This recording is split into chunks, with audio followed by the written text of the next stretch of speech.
heritage project. This was to do with the conservation and promotion of the area's geology, conservation of species-rich meadows, restoration of rivers through natural flood management and also species monitoring, the planting of woodlands, and also supporting farming. There were 6 connecting heritage projects, so these were themes that overarched everything really. So our small grant scheme, our apprenticeship scheme, work to the Rights of Way network, working with tourism businesses, producing interpretation, and also engaging the community. But there's also been 10 cultural heritage projects, which is what I've been focused on over the last 4 years. And these have included archaeological surveys and excavations, conservation works, oral history, and research. And many of them have informed our understanding of the landscape, and in particular, it's the farmed landscape. So I'm going to specifically focus on our traditional farm buildings project. But obviously, the kind of vernacular features touch upon quite a few of these, so I'll be incorporating a few different ones. Just a couple of them in a bit more detail. So these ones have really informed our understanding of our villages and the wider landscape in the Westmorland Dales. So we've got 4 survey projects and 1 excavation project on the screen here.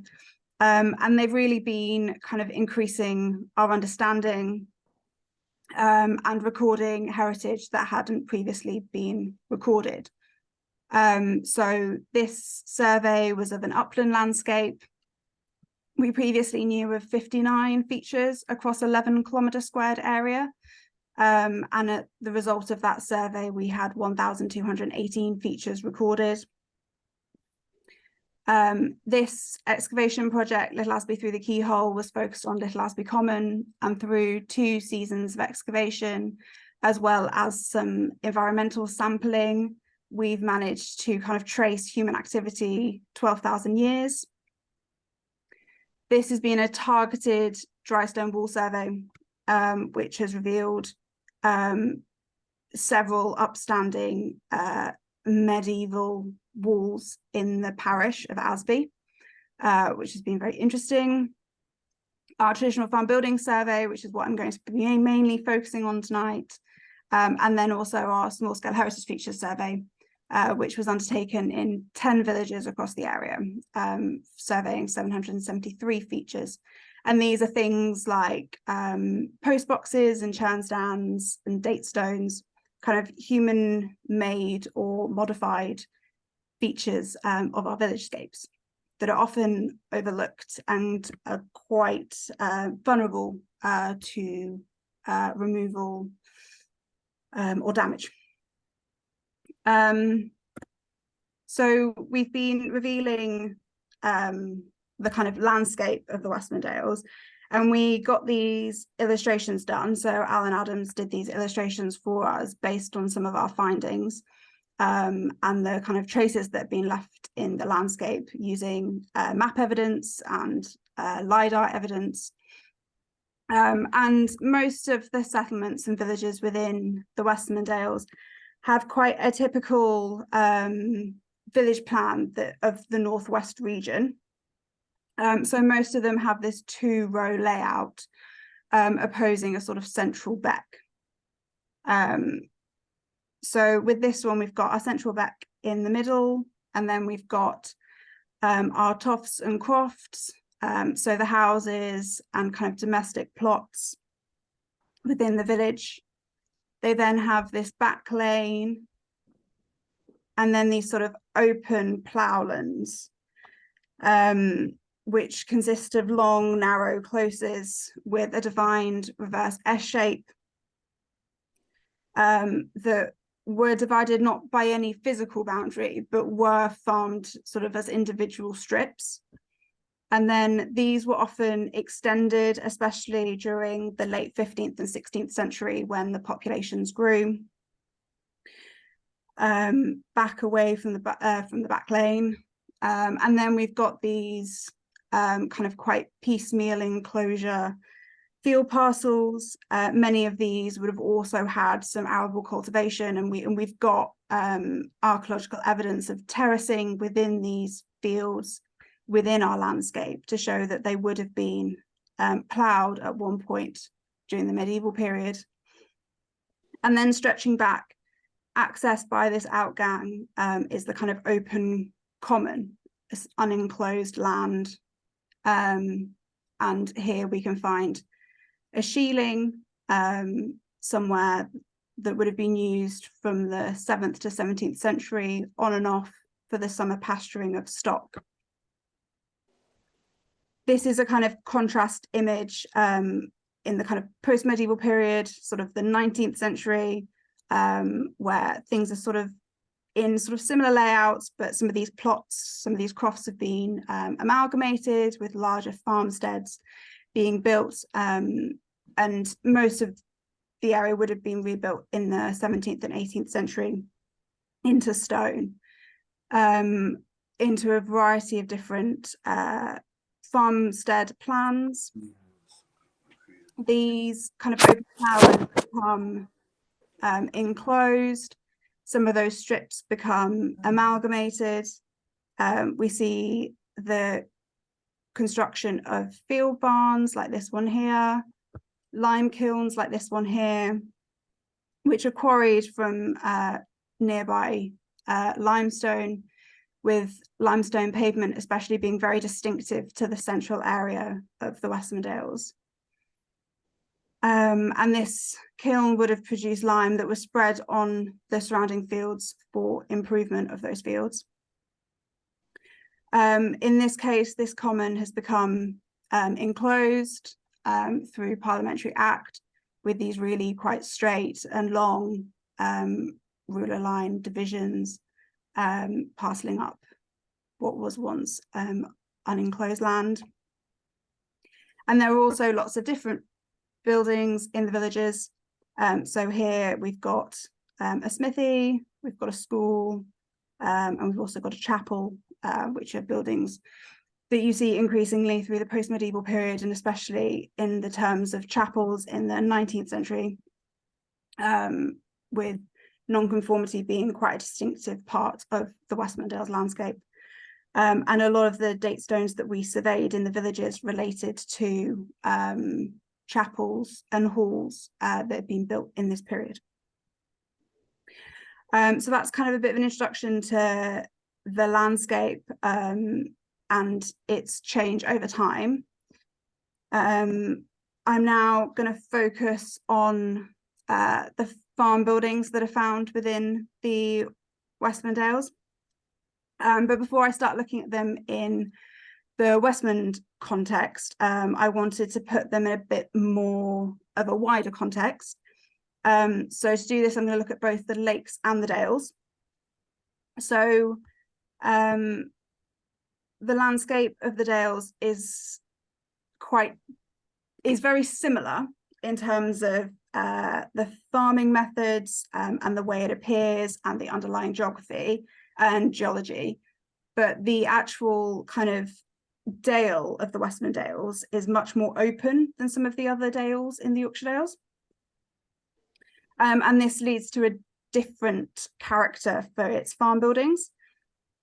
So in Wensleydale and Swaledale, which are quite narrow valleys comparatively, there are a lot of field barns. And some people have commented that there's a barn in every field. It's quite different in the Westmorland Dales.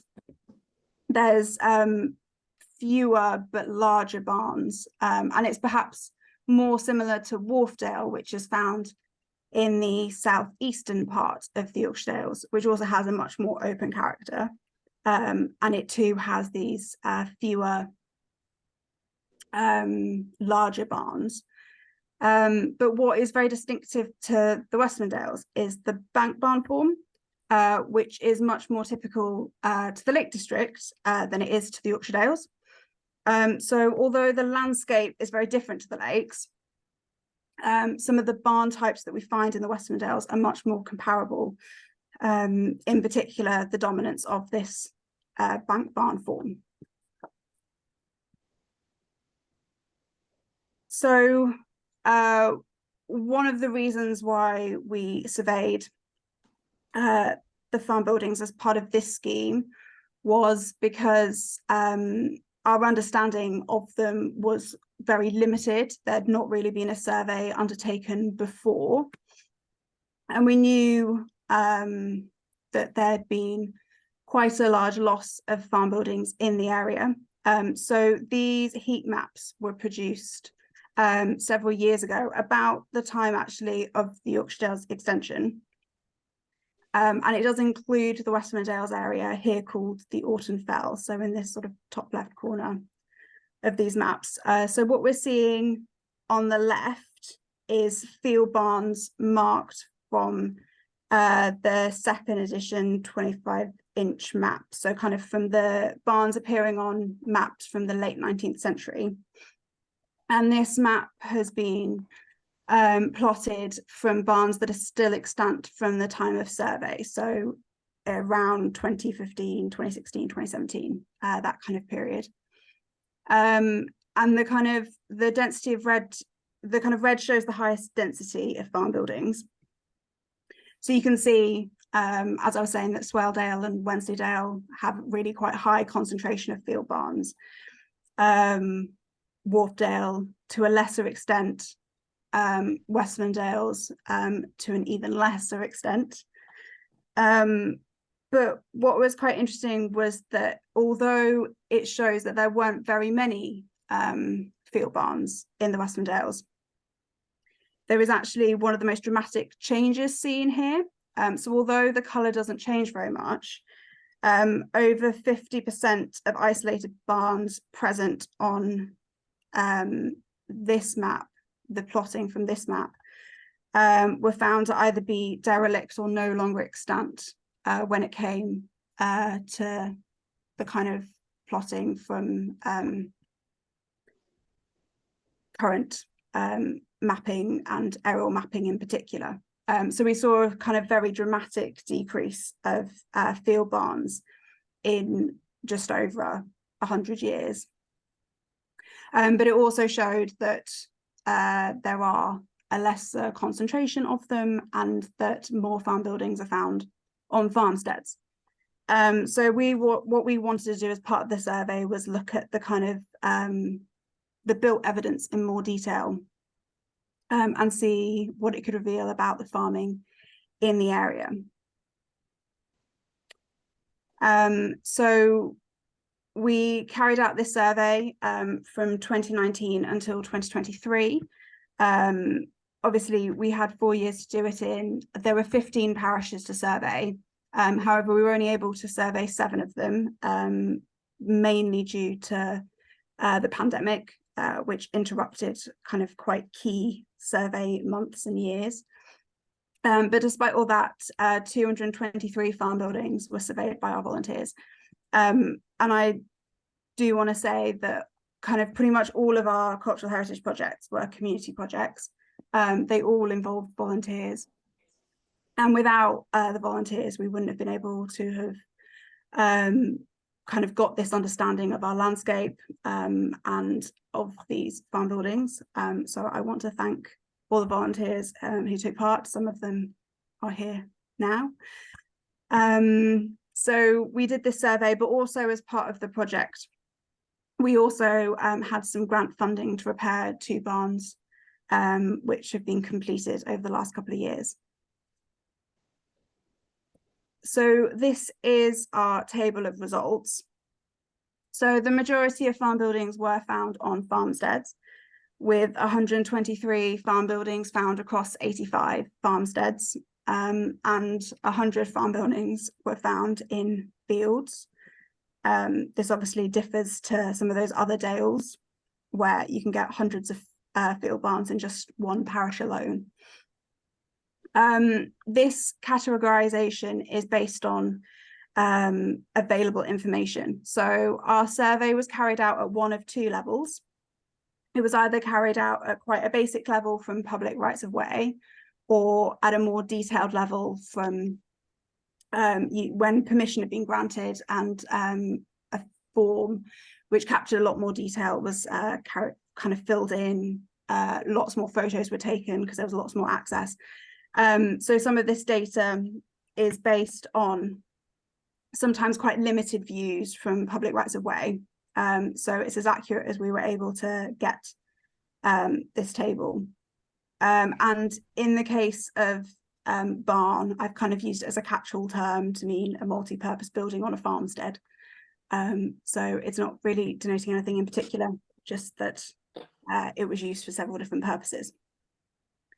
But what I hope you can see from these figures is that the bank barn is quite a distinctive form that we're getting, that we're finding in the Westmorland Dales, both in fields and also on farmsteads, with pretty equal numbers on both.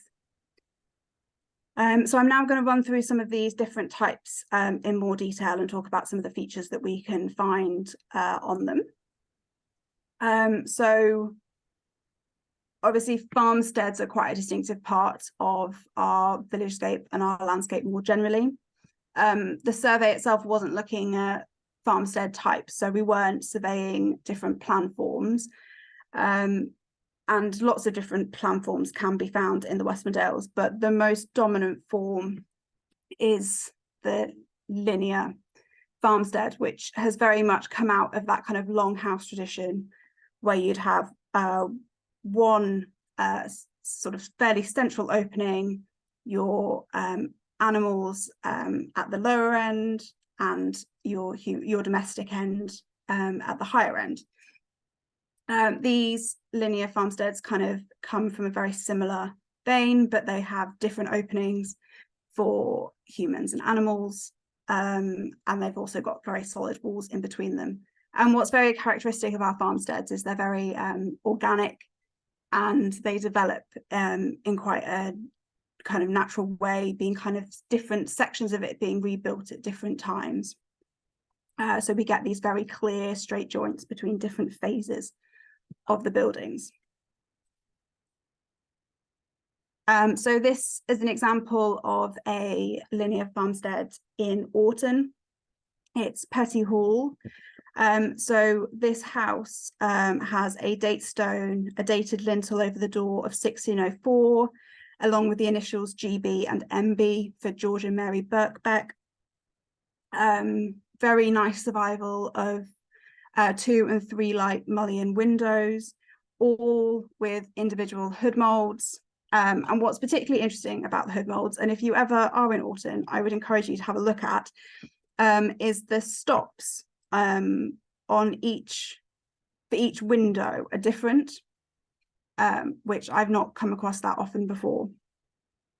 So the house itself is obviously very interesting, but I'm focusing more on this farm building here.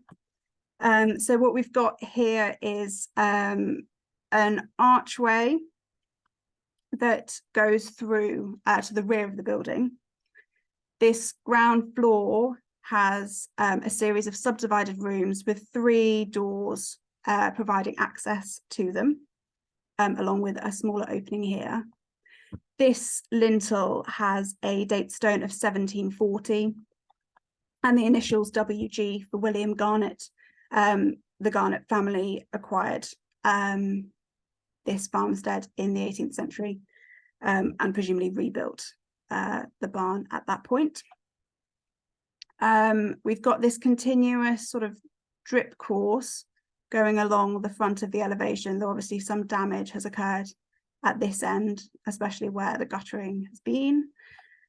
And then on this upper course, we've got these very nice ventilation slits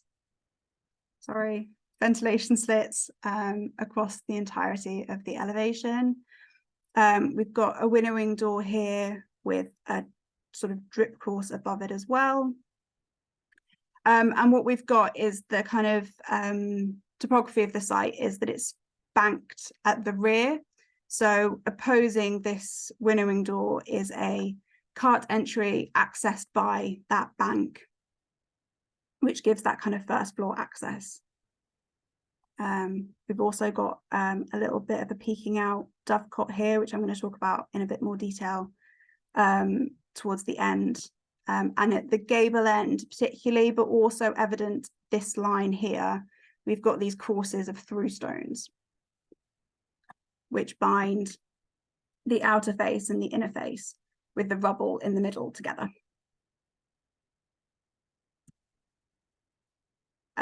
So the majority of the farmsteads are these kind of multi-phased buildings, but what we have in Crosby Ravensworth is something a little bit different, where we have planned farmsteads being built in the mid-19th century by the Dent family. So this one is low row, and what's great is that you can see the difference in the OS maps. So this one was surveyed in 1858. We can see there's a sort of L-plan farmstead with building to the rear, but the farm was rebuilt in about 1859 into this very regular farmstead plan, with the house here and then building ranges around for the farm buildings, and then also an enclosed midden. So this is the date stone that's on the kind of roadside elevation of the house. And this is the plan that survives in the archive for the farmstead. So if we reorientate ourselves, so this is the house here with very nice dairy, quite large, in the kind of rear left hand part, and then we've got these kind of range of farm buildings going round in this courtyard plan. So we've got pig and calf holes in this section. We've got lots of cattle stalls coming around here. These are for fat cattle, and these are just cow houses. And then we've also got storage for green crops like turnips and potatoes. We've got an implement house. This had a threshing machine, and this was the hay barn. Oh, and at the front here, we've got some sheds and the stable. Within Crosby Ravensworth, there's also Midtown. So again, we see that difference over the Ordnance Survey map. So we've got this quite T-shaped plan here, surveyed in 58 or 59. The farmstead was rebuilt in 1861. This is on the front elevation of the house. This is the Dent crest here. And then we get this more regular farmstead that was built, this being the house, and these the farm buildings. So this is the plan form for that one. So this is the house, and then we've got the farm buildings going alongside. There were quite a few alterations and tweaks made to Low Row, the farm that I was showing before, from what was on the plan to what they actually built, and then how that might have then been modified over time as need changed. But this one had a lot more significant change from those plans, and there you may be able to make out there's quite a few sort of pencil annotations. So what were meant to be pig holes are then labelled as being stables, and what was meant to be the stables labelled as pig holes, along with your cattle housing, your corn barn, and your hay barn. So a kind of smaller farmstead, but kind of built this kind of quite designed plan. And these are quite unusual for the Westmorland Dales. And one of the buildings that are found on them, these open fronted hay barns, weren't found anywhere else apart from on these dent farms from the mid-19th century. So this picture is of this elevation here. This pier has been removed to allow kind of more mechanized access, and they still use it as a hay barn. And then this gable end is this gable end, and those kind of open, that kind of open front has been infilled at a later point. But obviously been modified to suit later use, but an atypical building that has survived quite well. So obviously I've spoken a little bit about how the farm buildings are reflective of need, and one of those needs is to house livestock. So these figures come from the agricultural statistics, and these have been compiled from some of the parishes that are found within the Westmorland Dales, not all of them, just because of how they're laid out in the agricultural statistics, and they obviously weren't looking at our scheme boundary, so they kind of clump a lot of parishes together that kind of span over our scheme area quite a lot. So I've just looked at these ones in particular, and we're obviously seeing very high numbers of sheep, significant numbers of cattle, large numbers of horses as well, quite a high number of pigs, which is what you'd expect, these kind of villages. And then the poultry, these were the only years that I looked at where poultry were calculated, and it increases quite dramatically from 1886 to 1940. I was kind of looking them at 10-year intervals, and then at 1940 as well, to give that kind of latter early Second World War context and about how it might change. So obviously we've talked about field barns. They're obviously not a dominant type, let's say, compared to some of the other dales in the Yorkshire Dales, but they're still significant, and what they reflect in terms of farming tradition is a tradition that is no longer really carried out today, or not carried out at all today. So we can talk about an annual cycle when we're talking about field barns. So they're situated in a hay meadow, which is cut and then stored in the barn, in this case in the mew, the floor to ceiling area of the building. This would then be fed to the cattle that were housed over winter, typically sort of October, November to May, obviously depending on the weather and climate from year to year.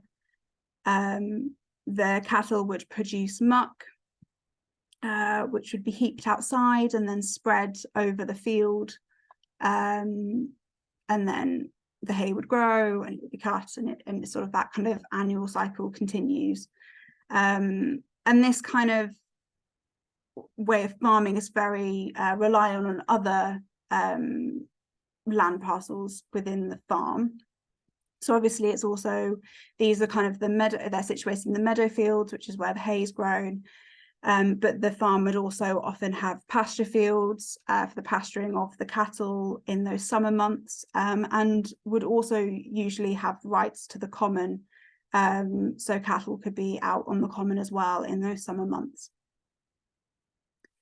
As well as that kind of annual cycle, there's also a daily cycle where the farmer visits every day during the winter to water the cattle, to muck the byre out, potentially to exercise them, and also in some cases to milk them as well. And these are some examples of field barns. So this one's in Asby Parish. We've got the byre at this end, entered through this door, and the mew, that kind of floor to ceiling, hay store at this end.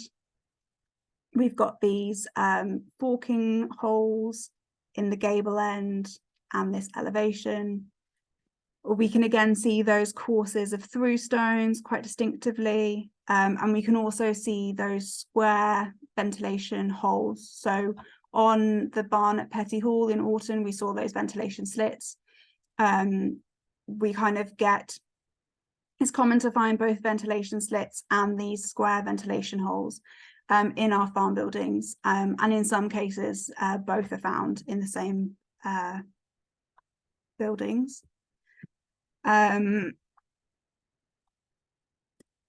There's also this one in Asby Parish.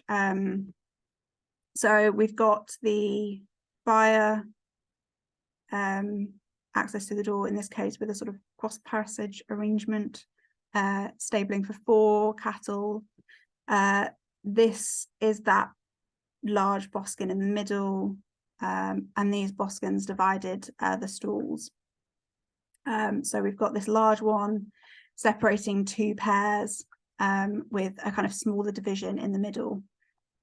We've got these what are called rudsters, so these sort of tethering posts. This still has some of the chains still on it. We've got the loft above, which would have been for hay.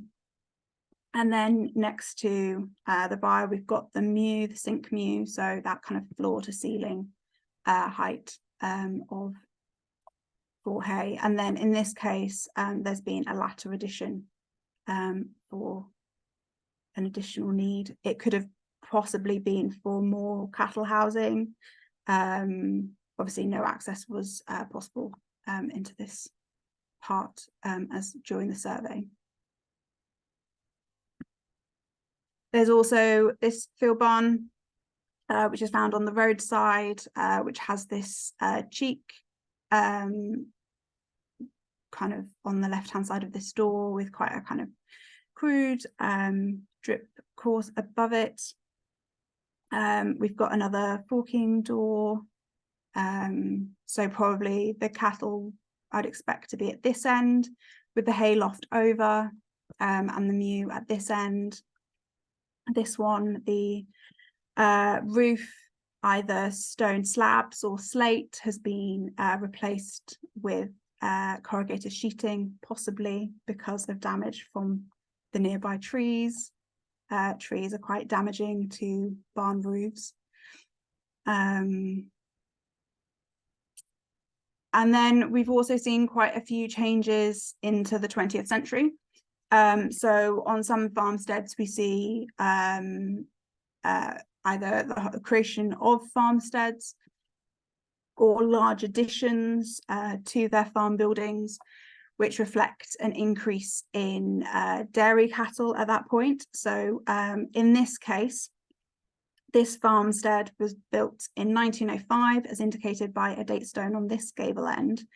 There's no map evidence to show that there was a farmstead here before that date. So I would sort of read that as a fairly true dating of this one, and was built by the Metcalfe Gibsons, which were a prominent family in Ravensdale. But we see quite sort of modern thinking relating to cattle housing. So we've got a byre, single-story byre being added here with large windows and ventilators. And again, this one's at Balber Head, which is now owned by Cumbria Wildlife Trust, not very far away.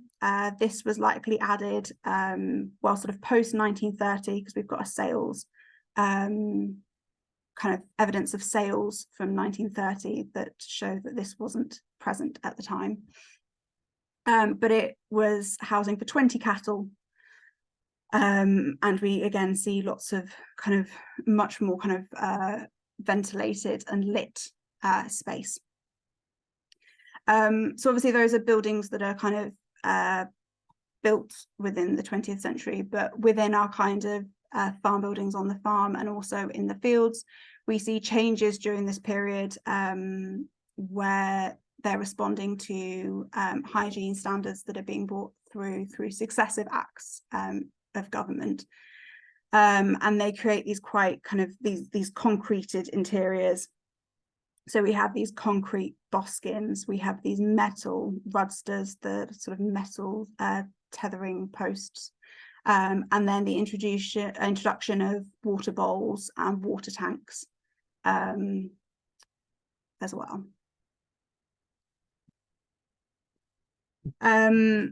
So obviously I've spoken a bit about how bank barns are quite a distinctive type.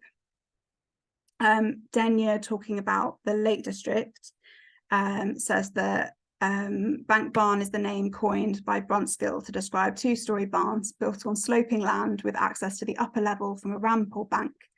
These barns took two main forms according to whether the long axis ran along the slope or down it. Bank barns are the distinctive type in the Lake District. Although found elsewhere in small numbers, in England their concentration in the upland areas of the Lake District is a notable example of a peculiarly regional style of building and one that is particularly well suited to the climate. I would say that definitely can extend to the Westmorland Dales as well, which obviously isn't too far away from the Lake District, just on that kind of eastern side of the M6.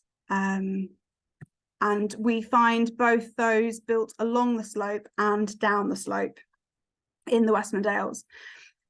So those built along the slope have these subdivided ground floors for kind of multi-purpose, whether that's for cattle housing, stables, storage for kind of carts, implements, crops, and then this fully lofted upper floor, this case used for threshing, but could also just be for hay storage, or was originally built for threshing and then was used for hay storage. They're often kind of multi-purpose and multi-use over their life. And then we have these ones that are also built down the slope. So we have these kind of upper stories and then a section of ground floor. So this case, we've just got a small byre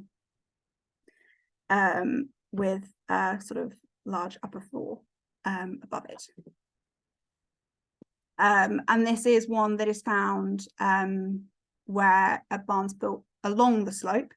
So in this case, we're seeing the downslope, and on the rear elevation is where it's banked up. There is a cart entry opposing this winnowing door. But obviously, what we've got here is a display of quite interesting geology. So I've mentioned limestone is really important to the Westmorland Dales. We find both limestone and sandstone naturally, but there is also pink shap granite not too far away, and these boulders have been transported by glacier action and deposited elsewhere, and are referred to as erratics, but they're often incorporated into the bases of farm buildings, domestic buildings, and also walls. The smaller ones in any case. There's some humongous erratics if you have been out in the kind of Westmorland Dales landscape. But we can see these pink granite erratics incorporated into the base along here, predominantly built from sandstone. And then we've got this later addition, which is built entirely from limestone, and then these very modern lean-tos at either end. So we've got these subdivided ground floor with ventilation slits and courses of through stones, very distinctive, and large coins coming up the edge as well. And then we have these other types of bank barns, much smaller. This one located in the field. So this one is not built into a natural bank, but they have constructed a ramp up to this first floor entry, which is accessed, can be accessed. Well, this one couldn't actually be accessed by a cart because there is a step up, but the cart can get pretty near, and then it just makes unloading it much simpler and much easier. We've also got these forking doors as well for access and unloading as well. And then what we can see here, so this is this side of that constructed ramp, and this door gives you access to that ground floor byre, which is just the kind of single room to about here where that small opening is.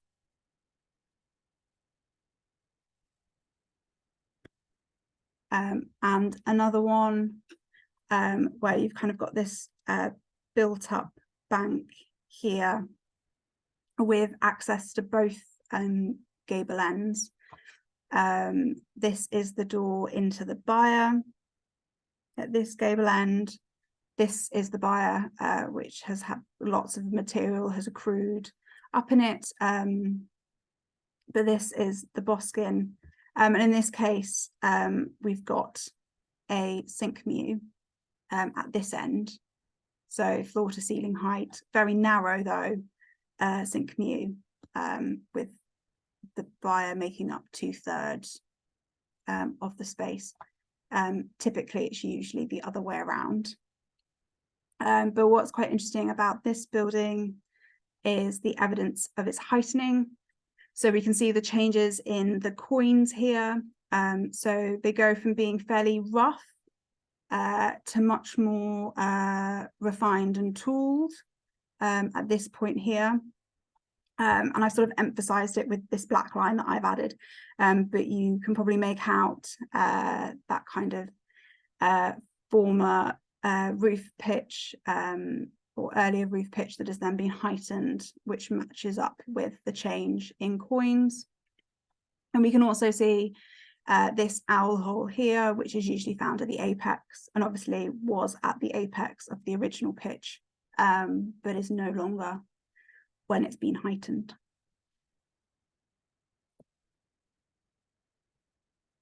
But as well as cattle, we also saw in that table that there were quite large amounts of horses as well. However, our sort of built evidence for horses is very slim. So 6 stables were surveyed in the kind of total survey in the Westmorland Dales. But we also found stables incorporated into many multi-purpose buildings on farmsteads in particular.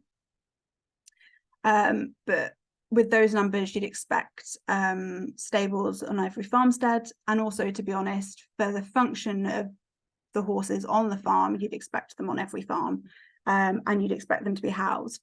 We know in some cases that former stables have been repurposed into byres, into cattle housing in the 20th century in particular, especially when sort of dairying increased. So that's probably reflective of part of the loss, but not completely clear as to where those other buildings have gone, whether they've been demolished, whether they've been converted. But stables have different characteristics to tell them apart from cattle housing. So obviously we talked about windows appearing in byres built in the 20th century. But stables typically were better ventilated and better lit than cattle housing from much earlier in time. And in this case, we're seeing a sort of classic pairing of sort of stables and granary. And granaries are usually noted by sort of stepped access up to that first floor. We have some quite good surviving interiors of stables, despite our limited number. This is one that was found in Crosby Ravensworth parish. These stall dividers are very different to the dividers for cattle housing. They would usually have a hay rack, which in this case I would suggest hasn't survived. But what has survived is these pegs, and these brackets as well, these pads for the harnesses and saddles.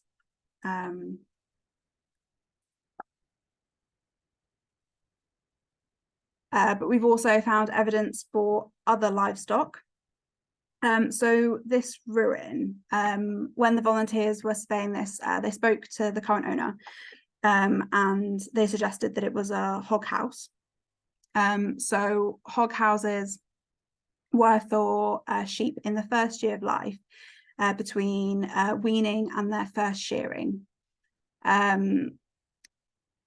We only found one, and this being the one, obviously, which is incredibly in poor condition with this humongous tree growing out of it. But to be honest, it's not a type of farm building that I would expect to find in the Westmorland Dales. So they were specifically for the shelter of sheep in the winter months where the climate was particularly harsh, which doesn't really apply to that kind of open character of the Westmorland Dales. So they're much more typically found in dales like Swaledale and Archengarthdale. But they're sort of single-story buildings that would shelter sheep and improve fattening rates and survival of sheep in those winter months. And what's quite distinctive about them is they will have these cribs, these sort of very low feeding troughs that run along the walls, the internal walls. And then some of the larger examples also have a spine wall, a dividing wall in the middle, which could then increase capacity as well. So we've got a sort of possible hog house here, but we definitely did find several Henry piggeries, although we only found them in Ravenstonedale parish, all of them within the village. This is at the top end of the village. And these were for the housing of hens and pigs. So the pigs would be on the ground floor, and it's got that characteristic chute, feeding chute on the outside, angled down so that the fingers of whoever was feeding them didn't come anywhere near to the mouths of the pigs. And then there's this opening here into the loft, with a kind of through sill at the bottom. In some cases, you get these kind of protruding stones in a kind of stepped arrangement. In this case, there would have likely been a wooden ladder that has obviously since gone. And it's thought that the hens would give some warmth to the pigs, but really the main reason for this arrangement is the pigs would keep predators like foxes away from the hens. So really quite sort of symbiotic kind of building relationship between those two. Our other evidence for pigs is quite slight. Obviously, the numbers of pigs would suggest that most households had one or two, and it's likely that they would be in the outbuildings of homes or farmsteads. Some of these outbuildings may survive, but obviously getting access to them is a little bit more tricky. It's something that we didn't quite get round to looking at through this project, but the 1910 valuation survey often depicts those outbuildings and what they were used for. So that would be a good way of looking at quite what that kind of built evidence for pigs might have actually been. Whereas actually built evidence for poultry is very negligible. Obviously, we have only got these sort of, well, we found 3 lofts for hens, but obviously in 1886, there were about 9,000 poultry, and there was about 40,000 in 1940. But most poultry used existing buildings to roost in, of which there be no built evidence left. So occasionally you can find buildings, and I've seen them elsewhere in the Yorkshire Dales, where you get these sort of roosts within buildings, but actually it's quite uncommon, and it was very uncommon to have specific buildings for poultry. But it's nice that we found a couple of these Henry piggeries. I've obviously talked about hay quite a bit. So what we've got here is the number of acreages for mowing and the number of acreages for pasture. The difference between C and G is C indicates fields that are being rotated, whereas G is sort of permanent grass that isn't broken up in rotation. So you can see that the majority of both mowing and pasture land was not in rotation, was in sort of permanent use for hay. So we've obviously got very high acreage amounts for those. But we also found other crops, or evidence for other crops, being both corn and green crops. The most common corn crop were oats, being 85 to 99% of all corn crops found in the Westmorland Dales. And of the green crops, turnips were the most common, being sort of 65 to 85% of the total green crops. The second highest was probably potatoes, but turnips were definitely the most dominant. So we also want to look at how that is reflected in our buildings. And actually, our built evidence was one of the reasons why I wanted to look at what the numbers were in relation to these crops. So we have small but significant figures relating to the storage and processing of corn crops, and also for the storage of green crops. The figures are small, mainly due to that kind of different level of survey that I was talking about earlier. So obviously, if you've got access to these buildings, this kind of evidence can be evaluated a lot more, whereas if you've only got, perhaps with some buildings, a picture of one elevation, it's harder to kind of make these conclusions. So these are examples where we're sort of definitely sure, but our numbers for kind of tentative would be much higher. So we've got quite a lot of evidence of threshing, potentially. So this is a plan that Brunskill drew of a threshing barn. Threshing is where you separate the edible part of the grain from the stalk. And this requires a through draft. So in this case, there's opposing cart doors. In a couple of examples, we had threshing floors with opposing cart doors, but the majority that we found had a cart door and then a smaller door, and that's what's called a winnowing door. So you winnowed the grain, allowing that kind of through draft through, which aided with the separation. So this elevation is this one here. So this cart entry is this one. And we've got evidence of the flagged threshing floor on the ground. So in this case, we've got a ground floor threshing floor, and we did find quite a few examples of that in Crosby Ravensworth parish. But typically our evidence for threshing and especially the winnowing doors were found in bank barns. But obviously our evidence in Crosby Ravensworth is probably going to be more, because actually our numbers of corn crops in that parish are higher than those other parishes, and they stay high for much longer as well. So obviously it's similar to Crosby Garrett, and then it's sort of the other parishes fall quite dramatically at the end of the sort of beginning of the 20th century, whereas Crosby Ravensworth sort of continues to quite high numbers all the way through to 1940. But as well as processing and storage of corn crops, we also found storage for green crops. So this was one of my favorite examples.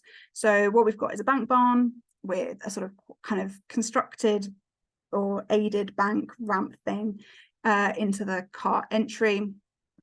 And in the floor of the ramp, we've got an opening, which has since actually been blocked by this later trough thing. But you can maybe just make out the opening, and the turnips would have been dropped through this opening into the turnip store, which was located below the ramp, which is this room here, giving easy access into the byre, the cattle housing. We found 4 turnip stores in total. This was the only one that had that kind of drop down opening, but in the other examples, we had these kind of chutes going down, often from the ramp down into the store, which was often built in a kind of outshot next to the bank or ramp. But quite nice evidence that we've got here. And then also, you may remember that we saw turnip houses on the plans of Low Row and Midtown. So obviously we know they were also on farmsteads as well, as located in these field barns. With this building, I also wanted to note the ventilation. So we've talked about ventilation slits and square ventilation holes, but these have used clay pipes arranged in diamonds and crosses as well. You might just be able to make out that cross, which is obscured by the ramp, and then the diamonds under the eaves. So we do occasionally see clay pipes being used as ventilation.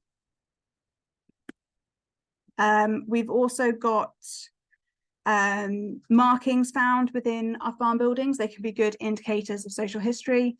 So in this case, we've got kind of graffiti saying that they finished the hay on August the 7th, 1926. And it's quite amazing to see the difference in when they finish the hay year to year, depending on climate, and also potentially when they may have had 2 cuttings in 1 year. We've got graffiti of a sheep and a horse head here. We've got apotropaic marks with this daisy wheel, which were found in a granary. And then we also found these Baltic timber marks. So these were found on the Dent buildings that were rebuilt in the mid-19th century in Crosby Ravensworth. So those buildings that related to that landowner who built those sort of designed farmsteads of Low Row and Midtown. And these markings can be used to find out the port they came from, the date that they were shipped, and they indicate that they came from the Baltic. And these markings are usually found from about 1700 to 1870, so obviously found at that kind of latter end of that period, but have only been found in buildings relating to the Dent family so far. I also wanted to talk a little about some of those other features. So they came up in the traditional farm building survey, but they also specifically came up in our small scale heritage features survey as well. So I mentioned that we found, we recorded 773 features across those 10 settlements. 10 of those features were dovecots. And these, in the Westmorland Dales, they aren't, dovecots aren't freestanding buildings, but these openings in the gable ends of farm buildings and also sometimes in the porches of domestic buildings. And they were mainly used to house pigeons for as a food source and also for feathers and eggs. But we've got quite a nice array. This one's one of the larger ones that we surveyed. Some of them can just be sort of 2 rows and much smaller. We also found lots of date stones. Many of them had been really relocated or reused, but some of them were contemporary to the build, whether that was with a domestic building or a farm building. This is the gable end of a farm building found on Midtown, so one of those sort of planned design farmsteads from the Dent family. And this date stone of W.D. Wilkinson Dent in 1861 matches the date stone that's on the front elevation of the house. That was the date stone that had the Dent family crest on it. But obviously they've also reused these date stones. This one here and this one here have the same initials, which are more legible here, which is W and HT. This one has the date 1677 and this one 1700. This one actually isn't a date stone, but it does have the name John and Anne Collinson, as well as this kind of angel motif. But one of the other barns that is owned by this farm also has a John and Anne Collinson date stone on it, which does have a date. So there was obviously a link, and I think it's quite nice that they've obviously reused that. And this would have been visible from the rear elevation of their house. So there was obviously some significance about reusing it. And at Low Row, they've also reused a date stone.